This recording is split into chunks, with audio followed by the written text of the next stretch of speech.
let's see, carbo cooler, and so I'm trying to read this upside down. What is this? Syncaro meter? Yeah, not 100% sure. Trying to read this backwards.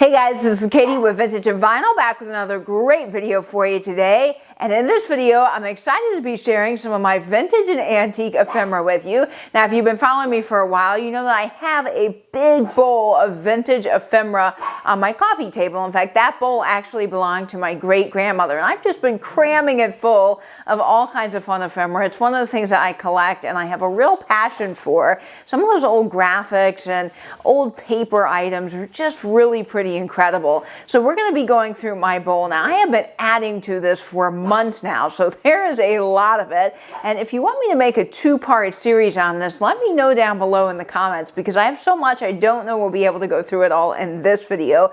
But my bowl is getting fuller and fuller, and I thought it would be kind of fun to go through it, take some things out, and kind of rearrange the bowl. But we'll be looking at all of those pieces up close, and I'm really excited to share it with you. So let's go ahead and jump into the cool ephemera. Okay, so this is my ephemera bowl. Now, as you can see, it is filled to the hilt here. There's all kinds of fun things inside my great-grandmother's wheel-cut berry bowl, and it's absolutely stunning. So we are going to go through this. Now, this is really out of sorts. I usually have this a little bit better organized, and it has a really beautiful fan effect, but as you can tell, I've just been adding things to it, and it's quite messy. So we're going to enjoy just picking through here and seeing what I have. So let's get started now. So one of the first pieces I wanted to share with you is this ice coupon book. Now, this is for Kroger Brothers Ice Company, and I picked this up in honor of my grandfather because he actually worked for an ice company for a short period. He'd wear coats, bundle up, and chip away at big blocks of ice. And I thought this was just such a neat piece. Now, this is for 500 pounds of ice. I'm not exactly sure how this was issued, why it was issued, or who actually used it, but I think it's really cool. Inside, it's got all of the coupons, and I just love the graphics on all of these pieces. I think they are just stunning, and you can see most of the coupons are inside the book. Now, I picked this up from Eco Relics, and I just think it's absolutely gorgeous. Love the graphics on this.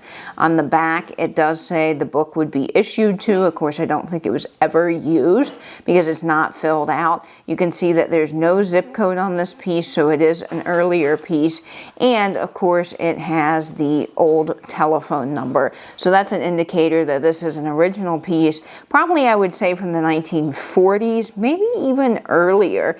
It is just a beautiful piece out of Aberdeen, South Dakota, and I love, love, love old ephemera. Now, for anyone that doesn't know what ephemera means, it's basically anything that's ephemeral, something that was not made to last.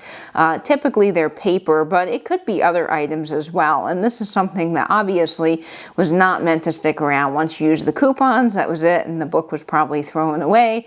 And it's cool that somehow this got preserved. I don't know if it was kept in a drawer or at the ice company or not, or what. I mean, you know, you never really know the story behind these things, but I just think that they're absolutely amazing, and I'm so glad to have such a cool little piece that reminds me of my grandfather.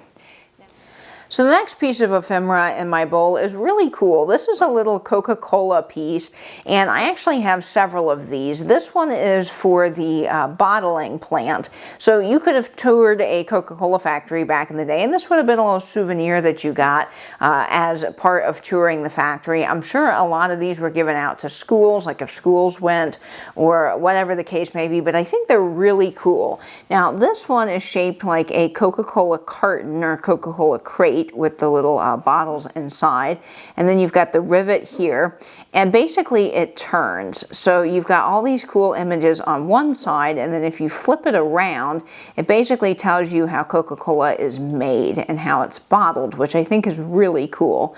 So this front side is just basically all the ways that you can enjoy Coke. It gives you a little statistic on Coke, how much Coke is being used in the United States. It says If Coca-Cola was ever produced or poured into one bottle big enough to hold it all, that bottle would be 5,000 feet tall and 1,523 feet wide, almost a mile high, 3 times taller than the Empire State Building. So that's a cool little graphic of New York. I believe that wording is also on an ink blotter that I have from Coca-Cola. You've got people enjoying Coke at the basketball game, at a picnic. I mean, the images on here are absolutely fantastic. Now, this would have been from the 50s or 60s, I believe. It's interesting that they're using a yellow crate, because those yellow crates are typically older, like 30s and 40s. The red ones are a little bit later, so I don't know why they chose that, but the graphic really does stand out with that red and yellow. You've got people enjoying Coke here, I think just at like a barbecue or a picnic. It's kind of hard to tell upside down here. Another sports game, I think that's football that you've got on that card. And then you've got all the wonderful Coca-Cola vending machines, so Coca-Cola at work. You've got Coca-Cola, I believe, is this in the grocery store? Yeah, in the grocery store. How fun is that? So it's all these amazing images, and I just think they're fantastic. I love the bowling image here. I think that's really stellar.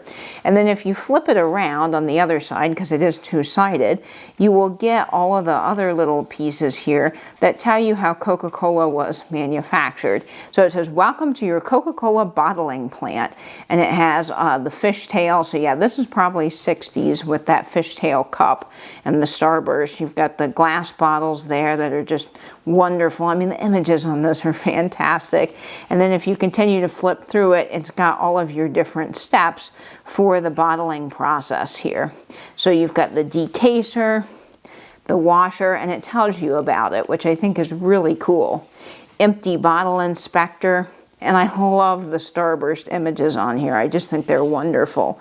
Let's see, carbo cooler, and so I'm trying to read this upside down. What is this? Synchrometer? Yeah, not 100% sure. Trying to read this backwards, but that's a cool graphic there. Filler and crowner, so they're putting the tops on all of the Coca-Cola bottles here and filling them up.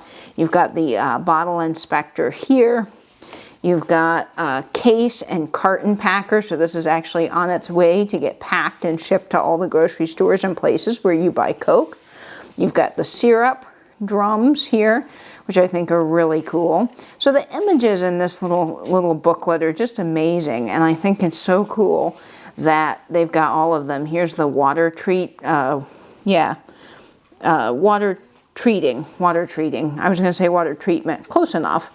And then you've got here the control center, so someone that's actually inspecting everything. And then it says, "We hope you had a pleasant time with us. And when refreshment time comes up at home or anywhere you are, you'll know that Coca-Cola, you're getting a drink of the highest quality bottled under conditions of rigid sanitation and quality control. We are sincerely glad you came, and we will hope that you come again." So I just love this little booklet. Even Louie does. You can hear her barking in the background. And this is a really cool piece of ephemera. Now, the next piece of ephemera I also picked up from Eco Relics. They had a whole bunch of these. In fact, I offered some of these to you all in live sales, and I kept a few. These are old Grocers Tags. I would guess probably from the 40s, maybe 50s. And it's M. Cohen's & Son, wholesale grocers out of Pulaski, Tennessee.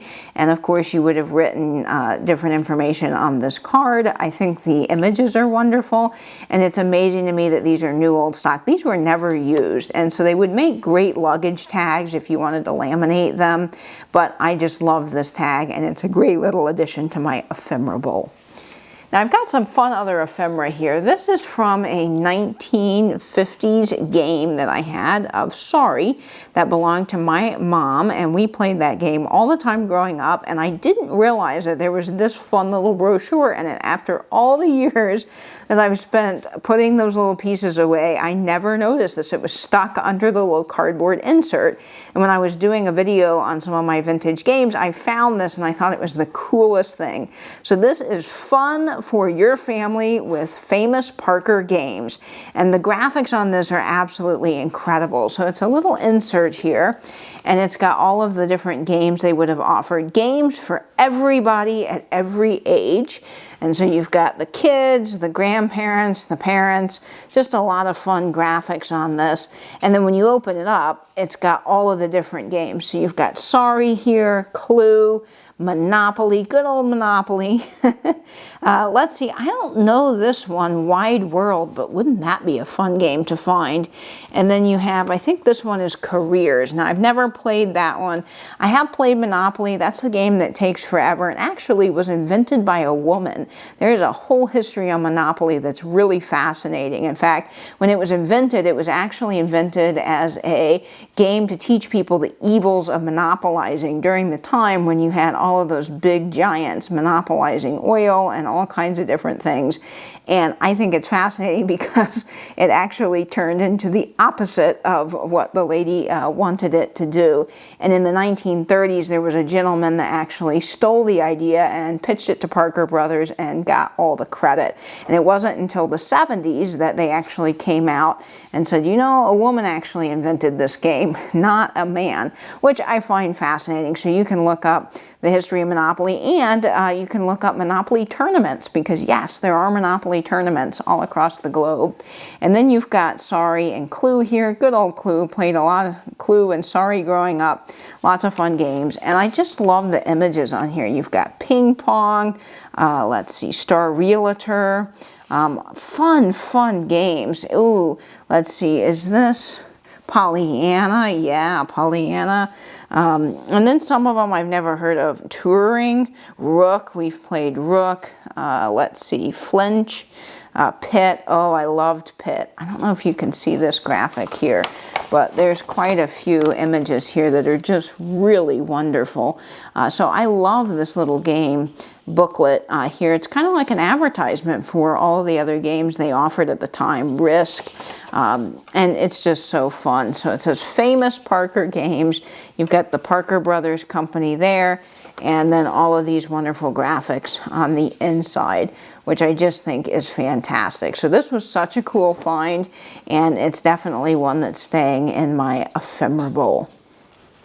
So I have a big love for Coca-Cola, as many of you know that's been following my channel for a while, and I have a lot of Coca-Cola ephemera pieces, and this is a really interesting piece from the 1940s, and it is a score pad for bridge. Now, the bottling companies back in the day would give away all kinds of fun things advertising Coca-Cola in hopes that you would buy their product, and this says, drink Coca-Cola, delicious and refreshing, American Women Volunteer Service. So that's what it's advertising during the war. It's got some really wonderful graphics on the front. Look at that lady there. And then when you open it up, it has all of the places here to keep track of your bridge game. Now, I wish I knew how to play bridge. I don't. That's something I would love to learn. But I think this score pad is so cool because it was never used. So this sat in a drawer somewhere, and you've got all of your little pieces here that tells you how to keep score. So you've got, let's see, contract bridge score, so trick values, it's penalties, rubber bonus, slam bonus, honor bonus. I'm not even sure what all of that is, but I just think the images of these suits of cards are wonderful in here, and the fact, again, that nobody used this. I mean, this is something that sat probably in a drawer for years is amazing. It still has its little Coca-Cola advertisement on the bottom. Drink Coca-Cola. It's the real thing. And you've got all of the pages here. So this is just such a neat little score pad. And it doesn't fit fully in the frame because it's so long, but it is just a gorgeous piece of ephemera from the 1940s. And I was really thrilled to pick this up online a few years ago. Now, I've got some more Coca-Cola things here, and another piece that I really love is this drip bottle protector. Now, these are pretty neat, and a lot of them didn't survive because they're very, very thin paper. As you can see here, I can just fold it almost in half like it's nothing. This was actually used to put on the outside of the earlier embossed Coca-Cola bottles to prevent dripping. Now, I don't 100% know how well these worked because, well, they're really thin paper, and condensation on a bottle can really get pretty wet. And I would imagine this kind of melting the paper, but the idea is cool. So it says quality carries on. You fold here, no drip bottle protector, and it's just a neat little thing. They have 1 million of these for sale online, but you don't always find some of the earlier ones. And I have a whole collection of these. I've actually slowly been framing them because they look marvelous in a frame. I just love the images on here, and it's cool that something like this would have survived. I'm not 100% sure of its age. It's definitely earlier. There is a way that you can look up all of the different slogans Coke had through the years and date them. I need to check my Portretti's guide to see what year this slogan was used. I think that this is 1930s or 40s, but I got to check my book for that, and I will try to put in a note here. But the images on this are wonderful, and again, amazing, like something new old stock like this would have survived, because probably a lot of these were thrown away. But I'm assuming maybe someone got a bunch of these from an old restaurant or soda fountain, and they were just sitting there, and they were able to save them and get them in the hands of collectors that love this kind of stuff. Now, continuing on with the Coca-Cola pieces, I do have a whole bunch of CocaCola blotters. Now, these are wonderful. I love old ink blotters because the images are wonderful. And this says 58 million a day, and it's the sign of good taste, dated 1957, copyright on the bottom. It is a beautiful ink blotter. Now, the way these would have been used is they would have sat on a desk near a fountain pen where there would have been excess ink on the pen, and you would have taken your pen and kind of wiped off the excess ink off of the nib on these ink blotters. The other thing you can do with these is if you wrote a letter out, particularly addressing a letter, and it had like excess ink, you could actually flip this over, set it onto your letter, press it down, and kind of blot to get some of that excess ink off. So that's the purpose of these, and they really were a great advertisement piece. And I just love the images on this. I think it's absolutely wonderful and amazing to me that something like this has survived all this time from 1957 in almost pristine condition with no ink spots at all. So you could almost consider this a new old stock piece as well. I just absolutely love this, and I'm thrilled to have it in my Ephemeral. Now, this next piece is very cool. This is a wartime piece, and this is actually for the Dolly Does It. I found a whole bunch of Dolly Does It's at Eco Relics, and I fell in love with them, and then I found this advertising piece, and I think it is so cool. It says, "Hi folks, I'm in the service now." And a lot of companies did this during the war. They would actually put out little advertisements saying, you know, hey, we are using all of our factories to go to the war effort, or we're not manufacturing this. You know, there were a lot of rations too. So metal and things like that weren't easily accessible because all of that went to the war effort. So this little piece I think is so neat because the Dolly Does It's are made out of a metal. They're a metal scrubber. They had the Danny and the Dolly, and this little advertisement went out in the mail. You can see the 10 cents stamp there, and it basically says what they're doing during wartime, which I think is so cool. So look at the big Dolly Does It box in here. Isn't that amazing? And this is the older Dolly Does It from the 40s because it's got the Good Housekeeping seal of approval on the bottom. That's how you can tell that you've got an older Dolly Does It. And then it's got all of the fun images on the inside talking about what they're doing for the service and stating the fact that they will be back later. And I just think that this is so cool. So it says, my makers, the Springfield Wire and Tinsel Company, are now going all out in war production, using their men and metalworking equipment to help keep America a swell place to live. That's the big job we all have today. I'll go back to my regular job in the kitchen when that's done. Why don't you try to find a spot in your memory chest for your old friend Dolly Does It? Remember the real help I gave folks on kitchen jobs, scouring pots and pans and scraping vegetables, keeping metal and porcelain shiny bright, and letting hands stay white and soft. Remember how easy it is to keep money flowing steadily into your organization treasury when you have the help of Dolly Does It.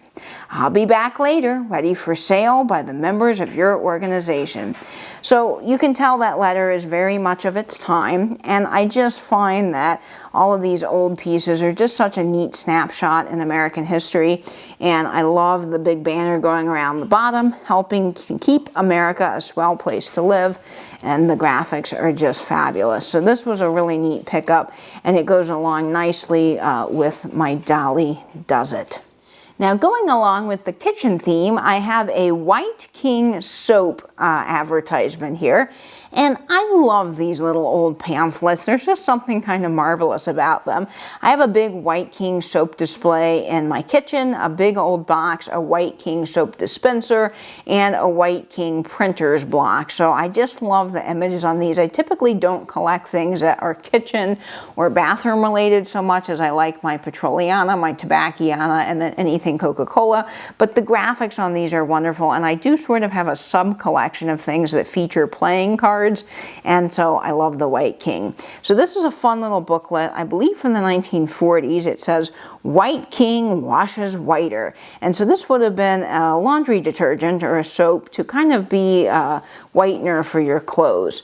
So it says, if your hands are red and swollen, it's probably the hot water. And then it goes in to all of the things that you can do with White King. So it's a fun little advertisement booklet filled with ideas for White King soap. White King guaranteed soap made from pure vegetable and nut oils. Right at the top there. So there are some lovely images on here, and it's basically 23 ways to use White King soap and 23 ways of washing things easier, better, and more quickly. So this is just such a cool little booklet, and I gotta say that White King image is absolutely amazing. They just don't make things like this anymore. So this is a neat piece. This is an early RCA piece. Now this is from 1940, and the way that I know that this is an earlier piece is that it actually has a 2-digit zip code right here. Now you guys have heard me talk about this ad nauseum, but it really is the best way to date old pieces of ephemera, advertising, or really anything in the vintage world. So if you have an old 2-digit zip code, you know that it's between 1948 and 1963, because in 1948, they introduced 2-digit zip codes for large cities, so think like New York and LA.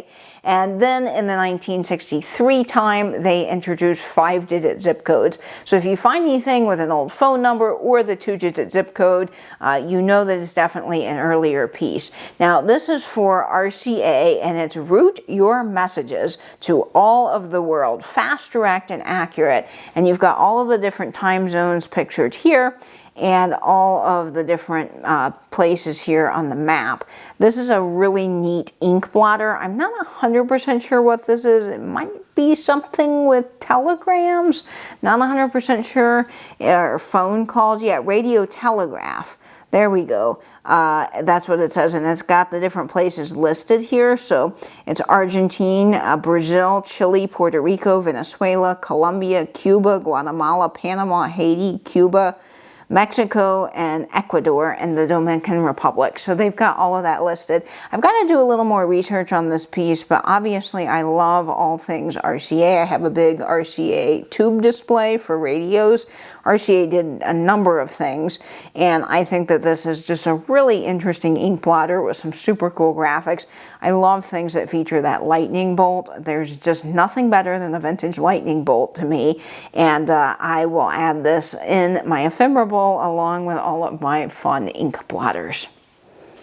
Now, speaking of ink blotters, I got this wonderful ink blotter from Patrick over at Trusty Huckster Mercantile. He sent this to me, and it is Clarkson's Columbia Stoker Coal, and it's the greatest domestic coal. Look at the images on this, just absolutely amazing. They don't make things like this anymore. You've got the old 2-digit phone. It's from Hayward Lumber Company, and I think that this is absolutely amazing. The images on here are wonderful, and these old ink blotters blotters just fascinate me because, again, they weren't meant to survive. They weren't meant to be saved. These were things that were meant to actually be used to advertise a product, and somebody somewhere kept this in a drawer and preserved it, and I just think that's amazing. So I love this, Patrick. Thank you so much.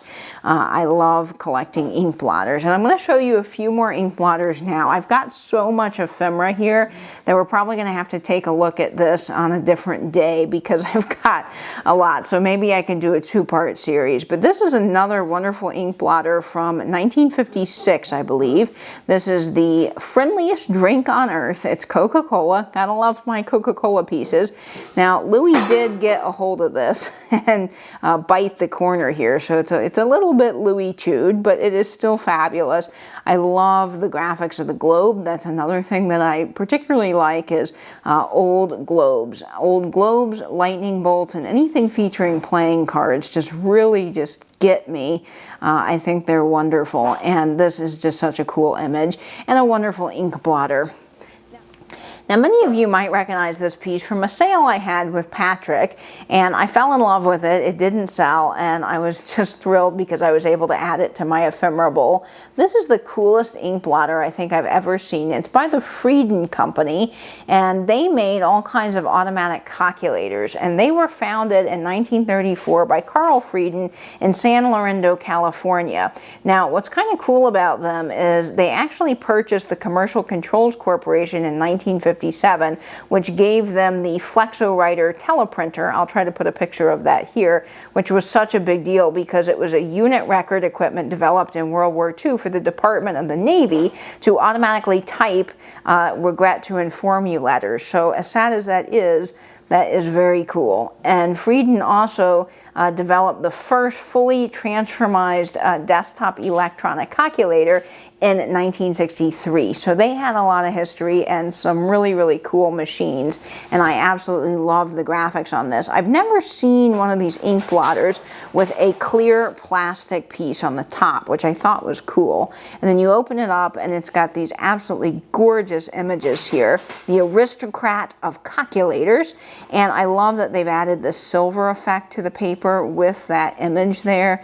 Oh, that's just absolutely stunning. This is an earlier piece. I would say probably 1950s or so, maybe earlier. You can actually date some of those calculator models. They are online. And then what's neat is you've got all of these pages here, which are basically blank ink blotters, all stapled together. So this is new old stock. It was never used, and it's just got the coolest images on it. And you can hear how excited Louis is about this piece. Now, the next piece of ephemera that I want to show you, and probably the last piece we'll be able to take a look at today, is this Dills Best pipe cleaners. Now, technically the pipe cleaners aren't ephemera, although you could kind of say that they are because they weren't meant to survive after you use them for whatever you're going to use them for.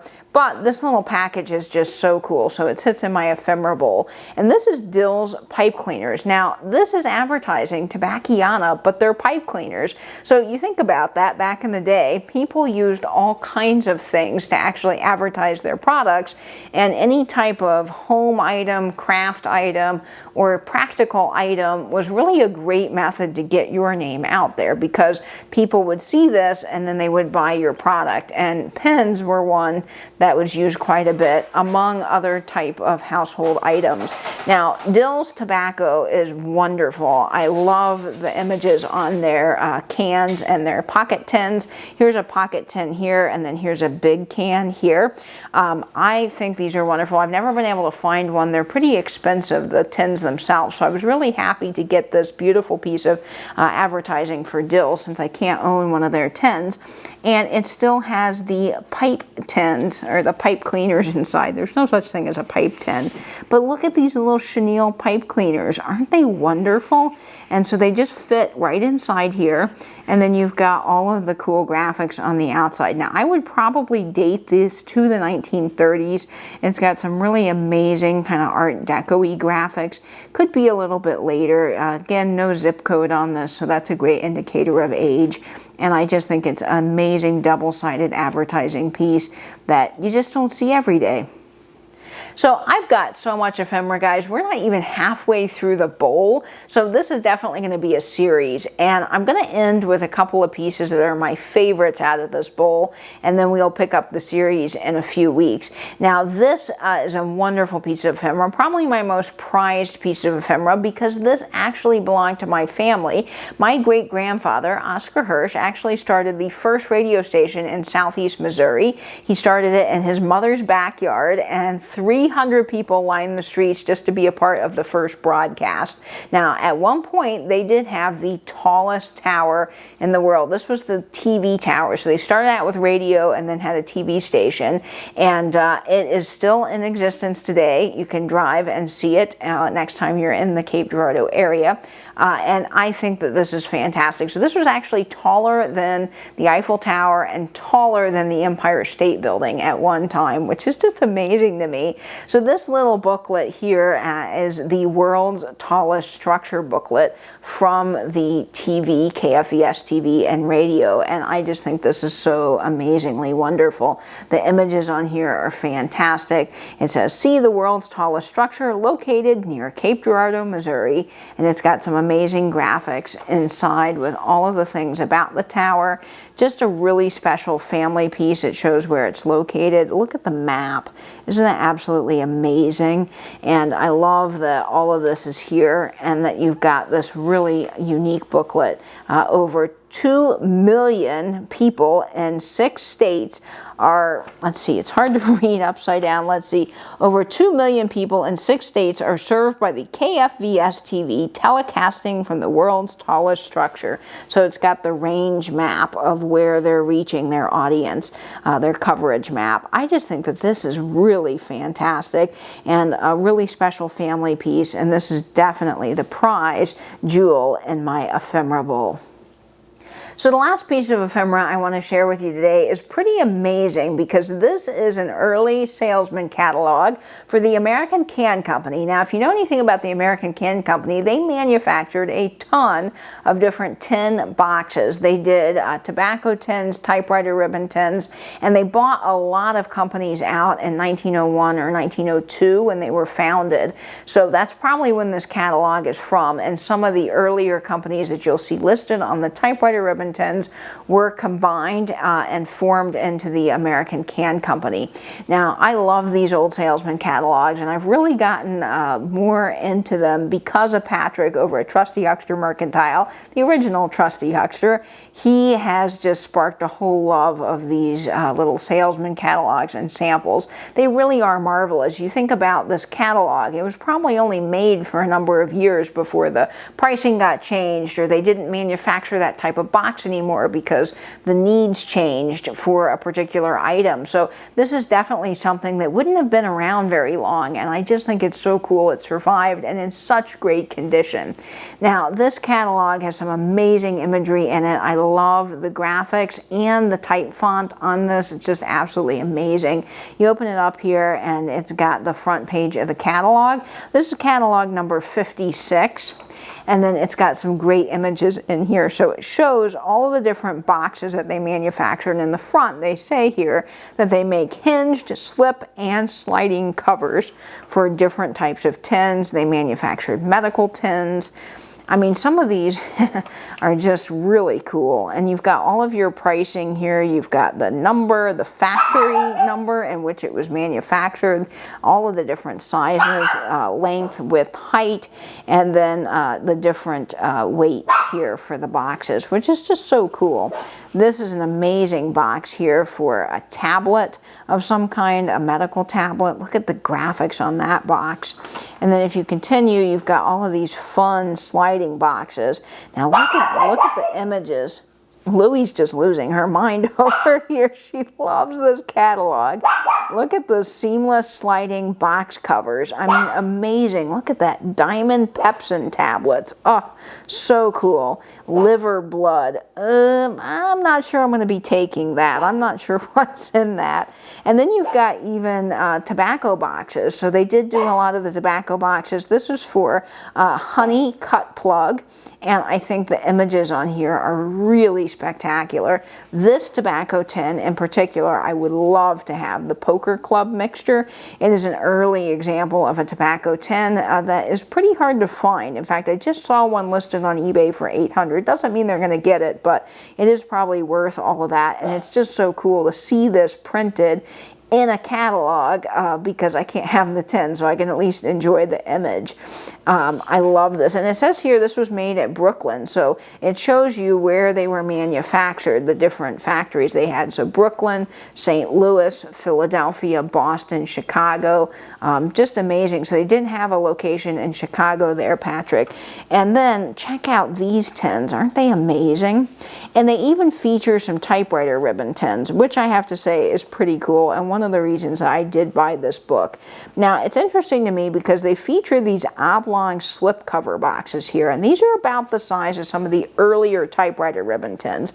I've talked about this before, but the original typewriter tins were made in a very long box. That was before ribbon was actually sold on spools, and then they started manufacturing it at 1 1/2 inch size, so they needed a box about this size to house that ribbon. This one's probably a little bit longer, but it's an example of an earlier tall tin. And I think that the images for this box are amazing, but it's cool that they feature this because if you flip over onto the next page, you'll actually see, maybe the next couple of pages here, yes, you will see what the typewriter ribbon boxes did become. And this is just a 1/2 inch size ribbon box. So in 1895, they actually standardized the ribbon size to 1/2 inch. Underwood was the one that actually did that. They were working for Remington at the time, making their ribbons, and Remington cut them loose and said, no, we're going to make all of our ribbons in-house, and they got mad. And so they said, you know what, we're going to create our own typewriter with our own ribbon that's a lot easier to change, and we're going to standardize the market, and that they did. So after 1895, you still see some of those tall tins like you saw on that previous page, but you start seeing more of these smaller ribbon tins. They came in square sizes and round sizes, and they always held a 1/2 inch ribbon. And I just think that's so cool. A typewriter ribbon tin, something I collect, to be featured in this early American can book. And you can always pull off the lids of typewriter ribbon tins to see if they're marked by the manufacturer. Not all of them are, but you can sometimes tell, and a lot of them were made by the American Can Company, as well as Anchor Hawking, believe it or not, and a few other really cool companies of the day. So this is just a great book with some fabulous images. Look at some of the miscellaneous boxes they have there. I know it's a little hard to see the way that I've got the camera set up, but this is just such a cool catalog. Amazing early American can piece, and definitely a favorite in my collection. Well guys, that was it for this video. I hope you enjoyed seeing some of the ephemera I have in my collection. All those graphics are amazing, and it's just cool that some of it survived more than 100 years. That is just absolutely incredible to me. Now, of course, I'll be seeing you on Instagram before my next video at vintage_and_vinyl. And I hope, as always, that you will stay in, stay safe, and veg YouTube. Bye-bye, everyone.